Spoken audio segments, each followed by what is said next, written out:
Hello everyone, welcome back to my channel Tara tutorial. और आज हम डिस्कस करने वाले हैं बेसिक ग्रामर के बारे में। जैसे आप सभी को पता है कि मैं बेसिक रीडिंग करवाती हूँ थ्रू फोनिक्स एंड इससे मुझे तो पढ़ाने में बहुत आसानी हुई है, बच्चों को पढ़ने में भी बहुत आसानी हुई है एंड पेरेंट्स के बहुत पॉजिटिव रिस्पॉन्सेस भी आए हैं। तो ये जो मैंने रीडिंग थ्रू फोनिक्स एक्सिक्यूट कराया है, इसको कराने में मुझे बहुत टाइम लगी है। इट में बी 3-4 इयर्स मुझे टाइम लगा है। तो इसका रिज़ल्ट अभी मुझे रिस्पॉन्सेस मिलने लगे हैं कि बहुत पॉजिटिव रिस्पॉन्स मिले हैं कि हाँ मैम, रियली ये फोनिक्स काम करते हैं, है ना। बच्चे एटलीस्ट एक 3 लेटर 4 लेटर 5 लेटर वर्ड्स पढ़ पा रहे हैं और थोड़ा लॉन्ग वर्ड है उसको भी वो थोड़ा सा ब्रेक करके उसको पढ़ पा रहे हैं। तो ये सब पॉजिटिव एक रिस्पॉन्सेस मुझे पेरेंट्स से मिली है। तो देखिए, ये क्या है, हम जो भी चीज़ें बेसिक से सीखते हैं ना, उसको थोड़ा टाइम लगता है लेकिन आगे जाके बहुत काम आती है, बहुत कॉन्फिडेंस देती हैं बच्चों को। बेसिक्स कराना हमारा काम है ना। हम पेरेंट्स करा सकते हैं लेकिन एडवांस क्या है, बच्चे पे डिपेंड रहता है कि बच्चा अपने आप से कितना प्रैक्टिस कर रहा है या बच्चा अपना एनवायरनमेंट या अपने स्कूल से भी कितना सीख रहा है। तो इससे भी एक रीडिंग में एडवांस आती है उनमें। लेकिन बेसिक्स हमेशा एक पेरेंट्स को या एक, है ना, जो एक मास्टर होते हैं किसी चीज़ में, जैसे कोई रीडिंग करवाते हैं, कोई स्पेलिंग का कराते हैं, तो वही करा सकते हैं बेसिक्स। ओके। जैसे आप देखते हैं कि अगर मुझे रीडिंग प्रॉब्लम है तो आपको रीडिंग प्रॉब्लम के लिए सिर्फ कोई एक ट्यूटर नहीं मिलता है, बिकॉज़ एक क्या है, ट्यूटर ऑल सब्जेक्ट के लिए होते हैं। तो रीडिंग को मैंने एक टारगेट किया था। मैंने देखा कि बच्चों में बहुत रीडिंग प्रॉब्लम होती है। बच्चों में उस रीडिंग प्रॉब्लम के कारण उनमें पोटेंशियल होते हुए भी वो पीछे हो जाते हैं क्योंकि उनको एक प्रॉपर गाइडेंस नहीं मिला एक पर्टिकुलर टाइम में। तो ये चीज़ को मैंने देखा, इस चीज़ को मैंने इस टॉपिक पे मैंने वर्क किया, मैंने इसको एग्जीक्यूट करने की कोशिश की। तो फाइनली मुझे अभी तो रिज़ल्ट मिल गई है। मैं कंफर्म हूँ कि हाँ, it really works. Okay. And same thing with Hindi. Hindi में भी बहुत बेसिक से ही शुरू करना है बच्चों में, उसमें भी बहुत इम्प्रूवमेंट आई। देखिए, हिंदी एंड इंग्लिश दोनों लैंग्वेज है। आप जितना इम्पोर्टेंस या जितना इच्छा इंग्लिश सीखने में रखती है, हिंदी भी उतना ही इच्छा रखिए, बिकॉज बोथ आर लैंग्वेज। आप जितना डिटेल्स में पढ़ेंगे ना, उनका जो वर्ड है आपको बहुत अच्छे लगने लगेंगे, दोनों हिंदी एंड इंग्लिश। ओके। तो अभी मैं क्या चाहती हूँ कि बच्चे ना थोड़ा ग्रामर भी बोले, है ना। जो ग्रामर बोले मीन्स थोड़ा इंग्लिश भी बोले। तो इसके लिए क्या है कि ग्रामर उनको बेसिक होना बहुत ज़रूरी है। सेम थिंग इसी में आती है कि बहुत बच्चे जो 3-4-5 के भी बच्चे हैं ना, वो एक प्रॉपर सेंटेंस भी नहीं बोल पाते हैं। क्यों? क्योंकि हमने उसमें भी बेसिक्स नहीं सीखा है। हम ग्रामर को अदर सब्जेक्ट की तरह लर्न करते हैं, ठीक है। ग्रामर कोई लर्न करने की चीज़ नहीं है, ये एक प्रैक्टिस है। इसको समझना पड़ता है, इसको बेसिक से ही हमें सीखनी पड़ती है। तो इसी टॉपिक को लेके मैं आगे और वीडियो बनाऊंगी। एंड देखिए, बेसिक मीन्स बहुत बेसिक से आप समझ लीजिए कि अभी देखिए, मैं जो कवर कराऊंगी वो एक ही चैप्टर होगा, 10th चैप्टर, जिसमें हम कवर करेंगे बहुत छोटे छोटे टॉपिक, है ना। इस 10th पर्टिकुलरली मैंने 10th चैप्टर को इसलिए लिया है क्योंकि इसमें मैंने देखा है कि आपका बेसिक आप जब सीखते हैं ना, तो इसमें आप ऑलमोस्ट आप स्पोकन इंग्लिश में भी बहुत अच्छे हो जाते हैं। देखिए, जो बच्चे 3-4-5 में है ना, उनको भी इंग्लिश बोलने के लिए बहुत कॉन्फिडेंस चाहिए, क्योंकि हम बड़े ही अच्छे से नहीं बोल पाते हैं ना, जैसे हम लोग हुए, है ना। अब मैं सच कहूँ तो मुझे भी इतना अच्छे से ग्रामर नहीं आती। मैं अपने वीडियोस में बहुत ग्रामेटिकल मिस्टेक करती हूँ। मैं उसके लिए माफ़ी चाहूँगी। बट मैं चाहती हूँ कि जितना मुझे एक स्ट्रक्चर आता है, जो मैंने ग्रामर में मैंने खुद सीखे हैं as a parent, okay, not a teacher, because I am not a teacher, I am just a parent and मैं थोड़ा बच्चों को पढ़ाती हूँ, तो इसी से मैंने अपना एक ट्यूशन भी बनाया है, ट्यूशन मैंने चलाती हूँ। तो इसी से मैं अपने आप को ट्यूटर भी बोल पाती हूँ, लेकिन मैंने हमेशा अपने आप को एज अ पेरेंट ही मैंने सीखा है, और मैं बच्चों को भी वैसे ही सिखाती हूँ जैसे कि कोई पेरेंट अपने बच्चों को सिखा रहे हैं। ठीक है, तो मैंने भी अपने वीडियोस में भी ग्रामर मिस्टेक किया हो, लेकिन मैं चाहती हूँ कि जिस तरह से हम मिस्टेक करते हैं ना, हमारे बच्चे नहीं करें। तो वो जो छोटी शुरुआत होती है, जो बेसिक से सबसे पहला कदम आपका होता है, वो आपको एक गाइडेंस से मिले, आप सही तरीके से उसको आप कदम रखें, है ना। तो बेसिक मीन्स ग्रामर में भी हम बहुत सिंपल से स्टार्ट करेंगे। ठीक है, तो इसी में मैं आपका एक 10th चैप्टर लेने वाली हूँ, जिसमें हम सीखेंगे उसके जितने भी पार्ट है ना, तो वो सब हम डिटेल्स में सीखेंगे। इससे क्या, बच्चे जाके आगे इंग्लिश भी अच्छे से बोल पाएंगे। क्योंकि पेरेंट्स हमेशा यही कंप्लेन करते हैं, बच्चे को इंग्लिश नहीं आती बोलने में, है ना। चाहे वो बच्चा अभी 5 क्या 8 तक भी बच्चे को इंग्लिश बोलनी नहीं आती है अच्छे से। क्यों? क्योंकि हमने ग्रामर कभी नहीं सिखाया उनको, हमने बेसिक ग्रामर कभी नहीं सिखाया। इसी के कारण वो कॉन्फिडेंट नहीं होते हैं कि हाँ, जो हम सेंटेंस बोल रहे हैं क्या वो सही बोल रहे हैं। सबसे पहले तो इसी में कंफ्यूज हो जाते हैं। तो यही बेसिक, यही कॉन्फिडेंस हमें पहले लेके आना है। तो इसी बेसिक्स पे हम काम करने वाले हैं। तो मैं आने वाली वीडियो में, शॉर्ट वीडियोस हो या लॉन्ग वीडियोस हो, मैं 10th चैप्टर को कवर करने वाली हूँ पार्ट वाइज। ओके, उनके उसमें बहुत सारे पार्ट हैं। तो ऐसे एक्सप्लेनेशन होगा जिसमें कि हम मान के चले क्लास 3 को पढ़ा रहे हैं, क्योंकि क्लास 1 एंड 2 में हम ग्रामर नहीं सिखा सकते ना, ये जो 10th चैप्टर है, बिकॉज उसमें उनको थोड़ा सा बेसिक होता है, जैसे हेल्पिंग वर्ब है ना, is, am, are, has, have, तो वॉज, वर, ये सब होते हैं।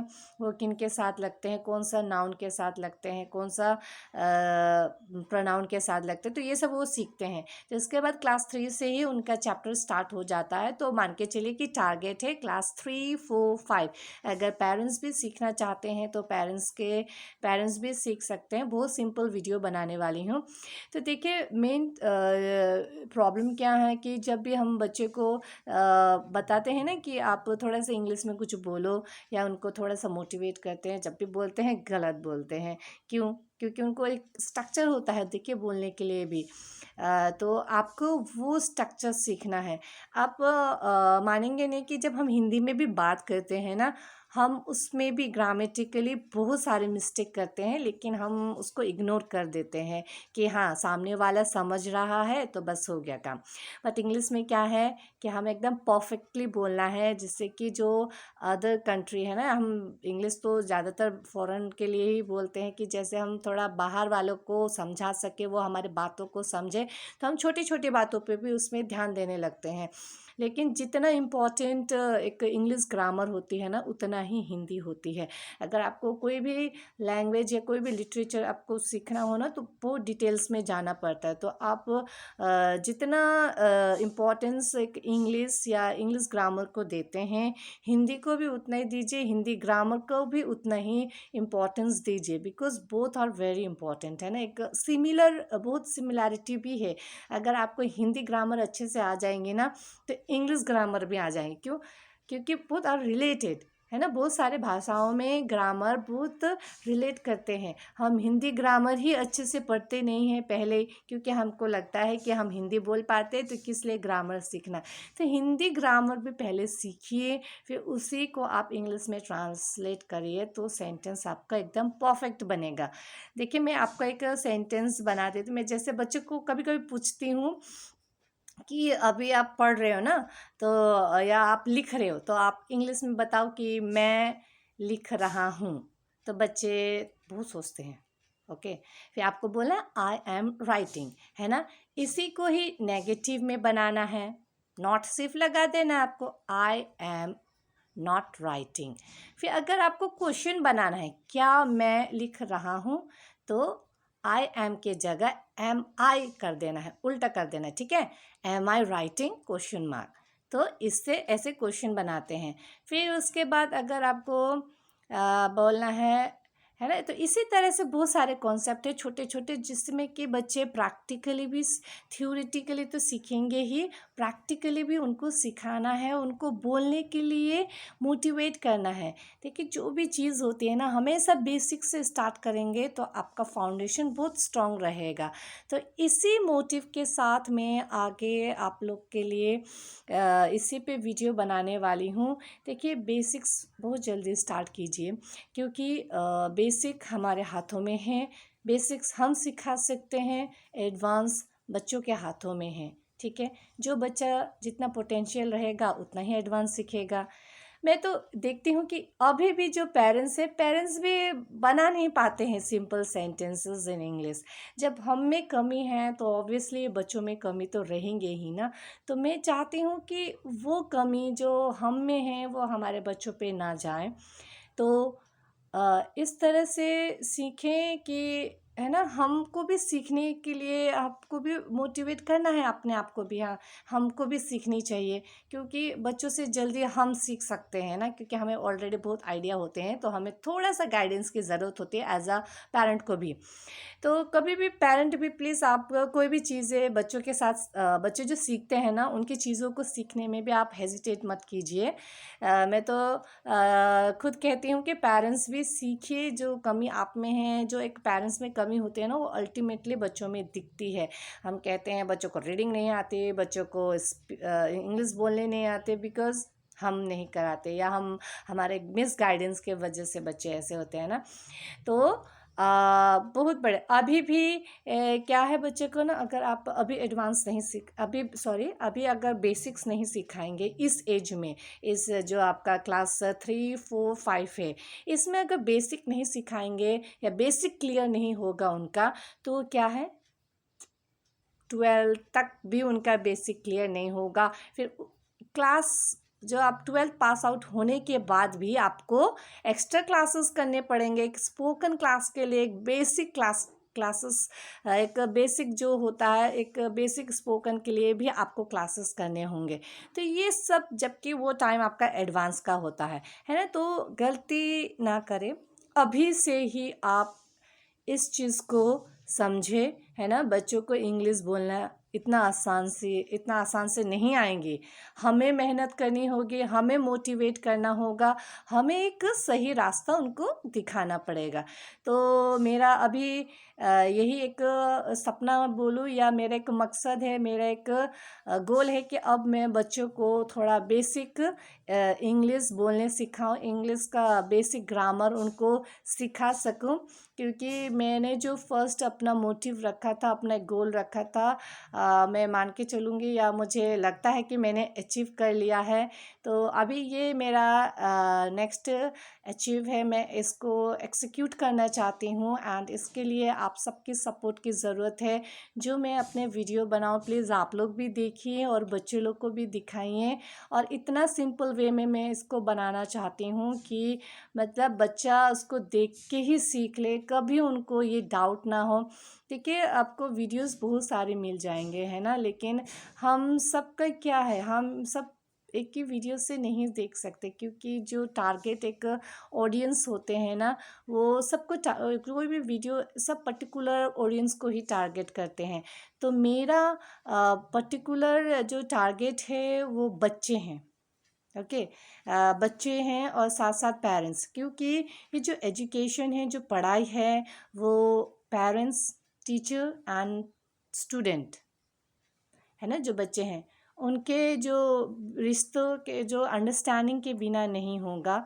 हम सबको एक साथ काम करना है अपने बच्चों के लिए, अपने बच्चों के फ्यूचर के लिए, है ना। तो इसी तरह से अल्टीमेटली जब आपका बच्चा बेसिक सीखेगा तो डेफिनेटली उसको आगे जाके एडवांस वो खुद ही सीखेगा। एंड आप देखिए उसमें भी बहुत फ़र्क पाएंगे, बहुत इम्प्रूवमेंट पाएंगे। एंड इंग्लिश सीखना कोई बहुत बिग अचीवमेंट नहीं है। English is just a language, ठीक है। आप उसको बोलिए, जो आप सीखते हैं थ्योरेटिकली, जो सीख लिया, कॉपी में लिख लिया, गुड मार्क्स लेके आ गए, उसको बोलिए, है ना, उसको एक्सिक्यूट कीजिए, उसको प्रैक्टिकली कीजिए। तो इसी मोटिव के साथ मैं आगे आने वाली हूँ अपने वीडियो में। शॉर्ट वीडियोस भी होंगे एंड लॉन्ग वीडियोस भी होंगे, एंड आशा करती हूँ कि आप सभी इन वीडियो को देखेंगे। Thank you for watching and thank you for supporting me. Thank you.